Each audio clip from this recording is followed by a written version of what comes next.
program kita, dia tidak bisa tidur. Tidak bisa tidur. Termasuk dulu saya inspirasi pemikiran tentang perubahan digital, yaitu Pak Farudin itu sampai sakit Bapak Ibu sekalian. Kenapa? Dia menghitung angka. Angka ini dihitung, waduh kekayaan ini kedepannya sekian-sekian. Nah makanya Bapak Ibu sekalian, kita bersyukur sekali di sini di ruangan ini ada salah satu tokoh yang benar-benar peduli terhadap istilah token. Bukan hanya jiwa dan pemikirannya yang disuguhkan atau diberikan kepada PT 9 Bintang Berjaya, tetapi tempat tinggal pun Bapak Ibu sekalian. Ini mohon maaf, coba bayangkan dengan Bapak Ibu sekalian, tempat ini itu tidak ada pabrik. Ini tidak ada pabrik karena menginginkan Lampung itu jadi, Pak. Menginginkan Lampung itu jadi. Ini tempat pada sharing Bapak Ibu sekalian. Jadi beliau Pak Yai Rohimin benar-benar menyuguhkan tempat ini untuk kepentingan kita bersama. Coba Bapak Ibu sekalian, kita ini benar-benar dimanjakan. Ada yang memanjakan kita. Perusahaan memberikan satu peluang, perusahaan memberikan satu momentum potensi usaha, juga Pak Yai punya kepedulian yang sangat luar biasa. Untuk itu saya minta waktunya dengan hormat kepada Pak Yai Rohimin, sedikit waktunya untuk memberikan satu nasihat atau satu motivasi untuk kita semua, sehingga apa yang membuat Pak Yai Rohimin itu benar-benar memberikan satu energi positif sehingga tempat ini bisa menjadikan tempat berkumpul kita. Dan bahkan Pak Yai Rohimin itu berpikir bahwa ini adalah usaha dunia, yang sehingga hari ini beliau salah satu Pokja di Lampung yang tanpa bicara, tanpa kata, justru Pokja Elsa yang pertama kali memvalidasi. Waktu dan tempat saya aturkan. Monggo Pak. Oke Pak, depan Pak. Oke.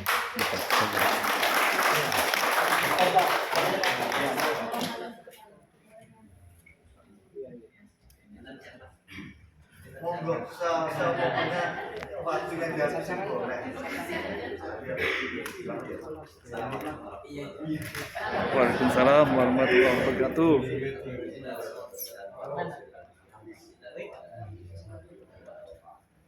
Ya, saya hormati Bapak Widodo selaku dari perusahaan PT 9 Bintang Berjaya, para ketua Pokja, rekan-rekan yang sudah menjadi keluarga besar daripada perusahaan PT 9 Bintang Berjaya. Alhamdulillah, dan saya ucapkan terima kasih banyak atas waktunya yang diberikan untuk saya memberi, bukan menasihati Pak. Lucu saya nasihatin orang tua ya. Saya ini masih anak-anak ya. Wajahnya juga masih berbigas ya. Ya. Jadi begini, langsung saja to the point. Apa yang beliau singgung tadi benar adanya. Ketika program itu saya dengar pertama kali di Hotel Urban, saya tidak mudeng sama sekali, Pak. Cuman saya selipkan satu bisikan pada Coach Arga sebagai owner dan beliau sebagai direktur utama di PT Bintang 9 Berjaya itu, Pak, kami ada aset, kalau mau dimanfaatkan silakan. Saya nggak memikirkan urusan profit, sama sekali saya tidak memikirkan urusan profit, karena bagi saya walaupun itu penting dalam kehidupan, tapi ada yang lebih penting, yaitu mega project yang lagi dijalankan oleh PT 9 Bintang Berjaya, yaitu bagaimana caranya bisa mengangkat perekonomian masyarakat yang memang pantas untuk diperjuangkan. Kenapa saya katakan pantas untuk diperjuangkan, Pak? Fenomena di negeri kita ini, yang kaya makin kaya, yang miskin, yo istiqomah. Nah ini sesuatu fakta yang menurut saya miris sekali. Kenapa yang kaya makin kaya? Yang kaya ini kapitalis punya modal, sedangkan kita untuk bisa mewujudkan modal itu luar biasa susahnya. Kita masuk ke bank kita nggak dipercaya, Pak. Mata kita kurang sipit, kulit kita kurang putih, itu ya. Nah jadi ketika ada nilai-nilai kemanfaatan yang saya bisa pahami dari mega project yang dilakukan oleh PT 9 Bintang Berjaya, saya katakan kepada owner, Pak, saya punya aset. Kalau memang cocok, maksudnya bisa dimanfaatkan, silakan. Beliau belum tahu siapa saya waktu itu, belum tahu bagaimana sejarah yang ada di belakang riwayat kehidupan saya. Tapi beliau mengakukan terima kasih Pak. Ya nanti kita coba untuk koordinasi lebih lanjut lagi. Oke, singkat cerita lagi. Saya ingin menyampaikan satu hal, bahwasanya orang miskin kenapa kok istiqomah? Karena susah bangkit. Kenapa susah bangkit? Karena keterbatasan modal. Kalau sudah ada modal, modalnya pas-pasan, nggak bisa bersaing dengan kompetitor. Akhirnya mau nggak mau, kita itu stuck Pak, jalan di tempat. Maka ketika saya menggabungkan apa yang menjadi program dari PT 9 Bintang Berjaya, memberikan satu solusi di mana semua member, semua user, semua Pokja yang terwujud di setiap daerah ini mereka bisa menjadi pelaku pebisnis, pedagang yang bisa bergerak tanpa modal. Saya katakan tanpa modal. Kenapa tanpa modal? Kalau kita berbicara soal bensin, makan, rokok, ini nggak usah pun kita butuh bensin. Kita ngisi bensin, nggak usah pun ini ya. Ngantar anak kita butuh bensin, ngantar apapun kita butuh bensin. Ke pasar kita butuh bensin. Rokok, bapak-bapak saya yakin lah, di stop merokok seharian itu susah Pak. Ya kan? Itu nggak harus kerja. Itu nggak harus kerja, uang rokok pun keluar. Makanya saya katakan tanpa modal. Tapi dengan potensi yang diberikan oleh PT 9 Bintang Berjaya dengan program-programnya, salah satunya sharing profit atau bagi hasil untuk setiap Pokja yang qualified yang mereka mampu mendulang omset dalam 1 tahun 8 miliar, kita kecipratan berapa? 100 miliar. Pernah megang 100 miliar Pak? Belum. Ya. Saya katakan, saya nggak sombong. Uang itu sudah pernah saya pegang walaupun lewat ya. Pegang lewat. Tapi pernah megang 100 miliar itu pernah megang saya lewat.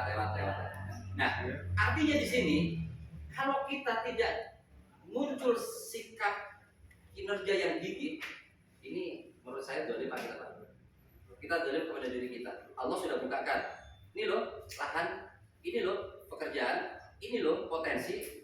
Kalau kita berpangku tangan dengan mimpi, aku punya stacking 100 SBD, aku punya stacking 1000 SBD, 6 bulan kemudian saya jadi kaya kok. Saya sangat tidak respect dengan cara berpikir orang seperti itu. Ini orang luar biasa. Ini orang biasa. Padahal kalau kita mau bergerak nih, kita mau bergerak. Wadah sudah disiapkan, program sudah diadakan. Kita berjalan, gak usah jauh-jauh. Sekarang by phone loh. Secara emosional orang yang sudah kenal kita, masa iya gak percaya dengan kita? By phone, Mas, nanti dia kabare. Mas, sampai di ekonomi ini saya ini, kabare dia. Setelah itu bisa sambung. Mau nggak kita sama-sama merubah perekonomian kita untuk lebih baik lagi dari hari kemarin? Ya mau, tapi gimana caranya? Nah, disitulah peluang kita untuk mengedukasi secara jarak jauh, by phone saja. Setelah memang sudah benar kita jalan. Oke, kembali lagi kepada potensi yang diberikan oleh SBB kepada kita. Mereka akan memberikan hadiah 100 miliar untuk Pokja qualified yang bisa mendulang omset dalam 1 tahun 8 miliar. Sekarang real, hitung-hitungannya real saja gini. Pokja ada berapa orang? 10 orang. Oke, 10 orang. 8 miliar. Berarti kalau kita bagi stacking mobil kendaraan untuk Pajero 180 Pak ya? Kalau Pajero 300. Bukan, 60%-nya. 60%-nya 300. Oh, 38-an. Itu harganya. Ya, 38. Berarti kita cuma butuhkan sekitar 20-an unit kalau nggak salah Pak. Betul ya? 20 unit. 20 unit ini kita bagi 10 orang. Artinya untuk menjadi target. Ya Allah, gampang banget loh ngetik uang Pak sampai lagi di mobil Pak. Yakin gampang banget. Yang penting apa ya? Kedekatan emosional dulu. Jangan orang yang nggak kenal terus kita prospek. Nah ini kita sudah busak keluar ya. Orang yang mau nggak percaya pada kita. Bayangkan 60% untuk bisa mendapatkan kendaraan itu bukan suatu hal yang mimpi, itu real. Di sini ada 2 orang Pak langsung ya yang hari ini mendapatkan stacking kendaraan, dan ini menjadi satu bukti bahwasanya perusahaan kita memberikan begitu saja. Saya katakan Bapak Ibu semuanya, saya pelaku bisnis. Ya walaupun orang mungkin tidak begitu kenal lah, karena belum terkenal. Ya. Saya pelaku bisnis. Ya. Oh sebentar, kenalannya di belakang biar penasaran dulu. Saya pelaku bisnis. Saya mewujudkan satu tempat usaha, saya harus eksekusi lahan kurang lebih 300-400 juta habis. Ukuran 12 meter kali 20 atau 30, tuh ya. Itu nilai lahannya. Untuk membangun bangunan itu sekitar 1,4 itu habis, 1,4-1,5. Setelah itu kita ngisi barang, berapa juta lagi yang harus dilakukan untuk bisa menjadi sebuah toko yang bisa memberikan fasilitas yang mudah untuk orang berbelanja.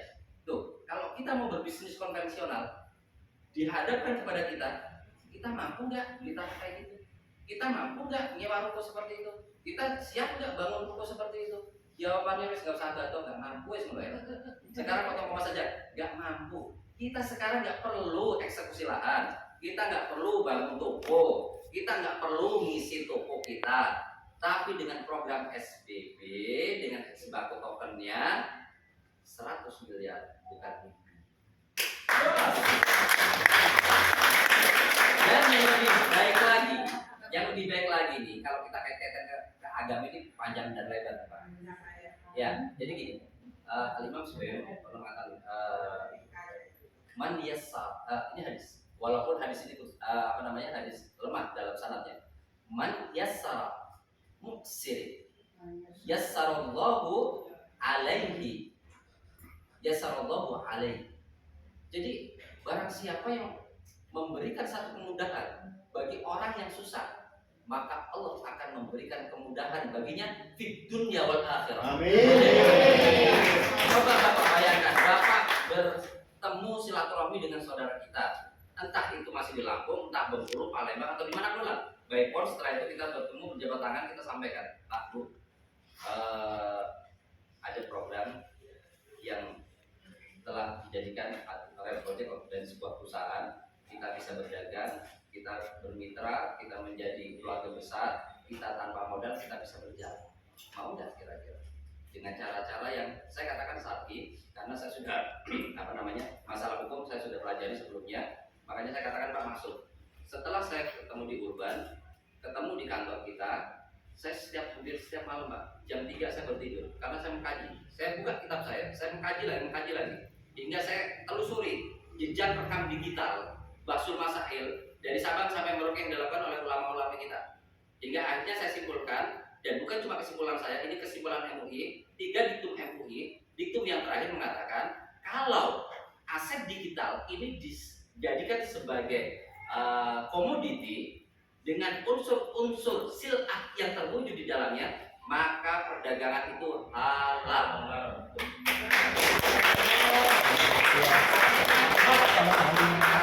Menutup diri, ya udah kita sampaikan apa adanya. Dengan cara-cara seperti itu, insya Allah berkah. Bapak Ibu, maaf sebelumnya, saya ini selalu diam, tidak bergerilya, tapi saya katakan kepada rekan-rekan kerja yang lain bahwasanya harus minimal pokoknya kita kalau cuma 12 juta sekian kita sudah ada kas, itu uang kasnya saja. 12 juta sekian itu uang kas. Dari mana? Dari gerak kita. 1 user masuk, 1 pokja lagi kita buat, itu mendapatkan 12 juta setengah. Dan sebentar lagi kas kita akan bertambah 12 juta setengah. Loh kok kali-kali pengen teman sih kita di sini banting tulang mutar-mutar nggak dapat kok sampai bisa mengatakan kita seperti itu. Begini. Dengan cara artinya kita benar-benar progres Pak. Kita jangan bermimpi lah. Orang Barat mengatakan you are what you eat. Ini soal karakter. Orang itu karakternya terbentuk dengan apa yang kita makan. Tapi kalau kinerja kita dibentuk you are what you think. Kamu bagaimana cara kamu berpikir?